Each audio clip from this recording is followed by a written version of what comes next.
So I was watching a podcast featuring Dr. Umar, and if you know Dr. Umizi, then you know how he gets down. He's very pro-black, all that stuff.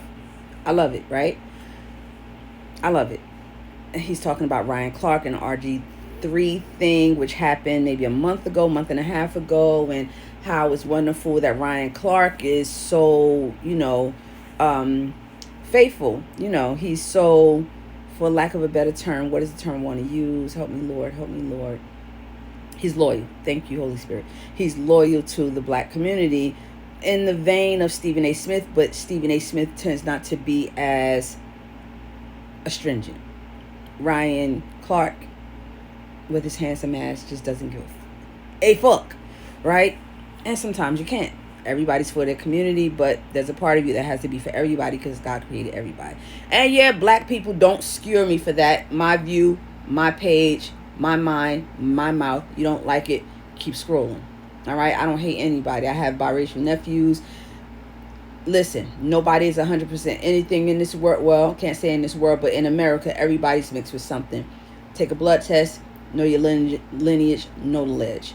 Knowledge, know the ledge. Rakim, back in the day. Shout out to Rakim. But I digress. He's talking about, black people, loving white people so much and being RG3 being so loyal to white women and white people and the difference between him and Ryan Clark and then back to the Stephen A. Smith and blah, blah, blah.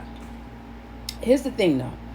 As a black woman, I'm going to tell you something I have a problem with. We're always being told to be loyal to black.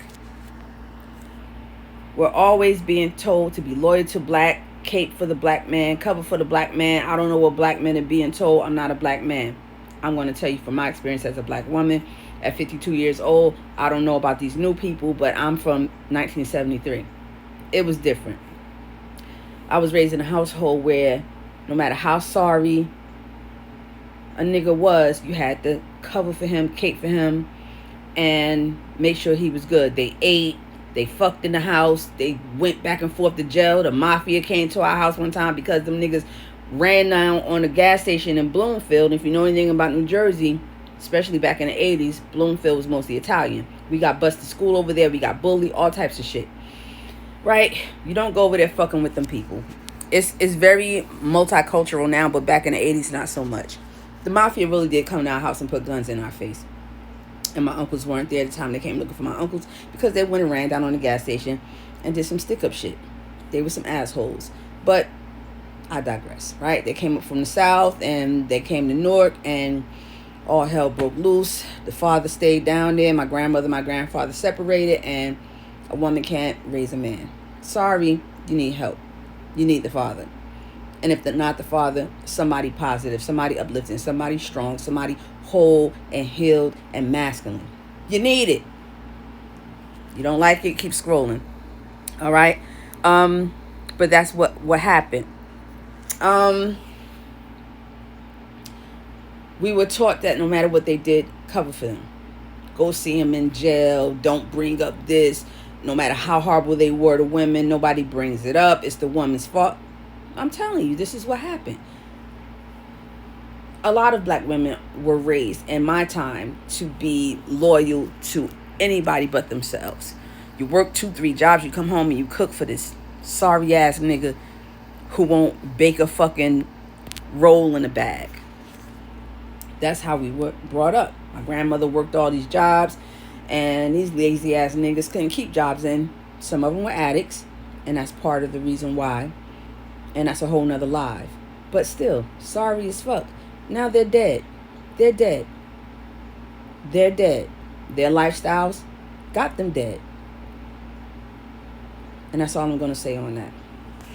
But we were groomed to, no matter what. My grandmother used to have to fight for her brother.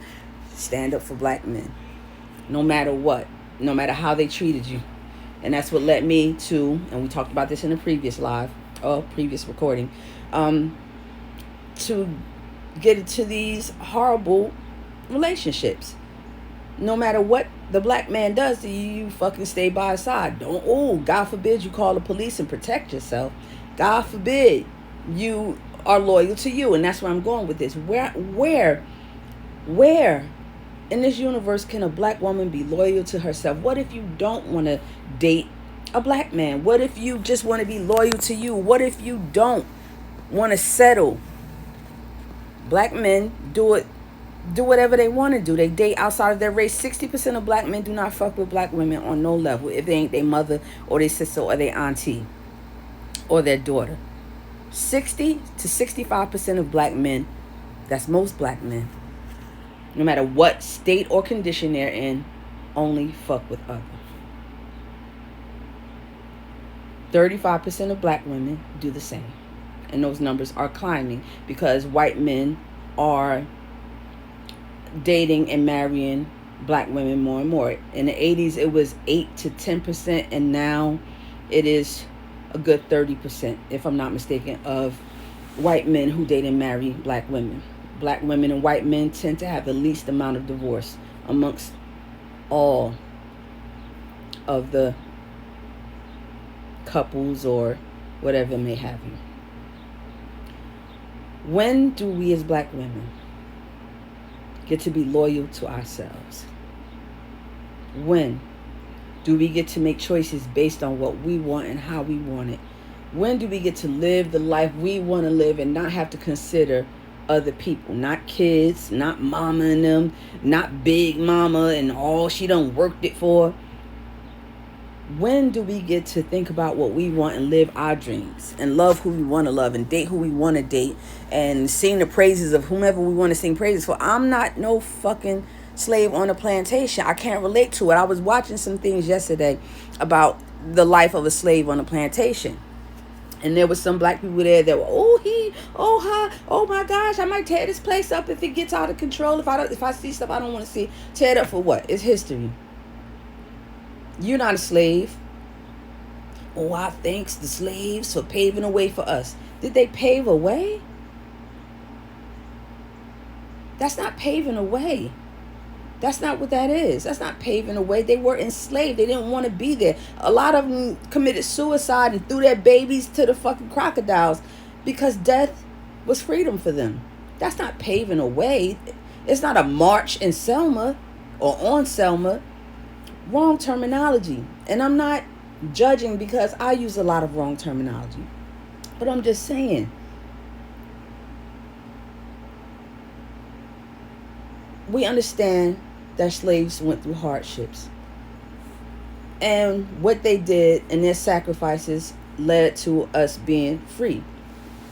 In part because there's still a part of us that's not totally free. That's why black people need therapy. And there's police brutality and all this other political shit that I'm not going to get into. Not a political analyst. I'm not Mark Lamont Hill. I'm not none of that shit. I'm me.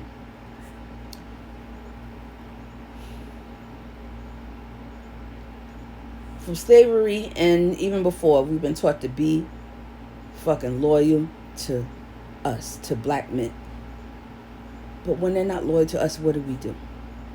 We have to sit there and wait. Tyler Perry. Oh, black women, if you want a successful black man, you're probably not going to get that. You're going to have to settle. Why aren't you saying that to black men?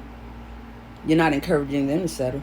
Because black women are the most educated, the most entrepreneurial, the most successful group of people in America at this point. And maybe for the last 2 to 5 years. Maybe even longer. I don't trust data all the time. When do we get to be loyal to us? I have been attracted to men outside of my race all of my life. And because my grandmother did not like that shit, I hid it. I'm not doing that no more. I like white men. I'm attracted to white men. Not saying that I'm not attracted to black men, but why do I have to keep explaining myself and breaking shit down and soothing people?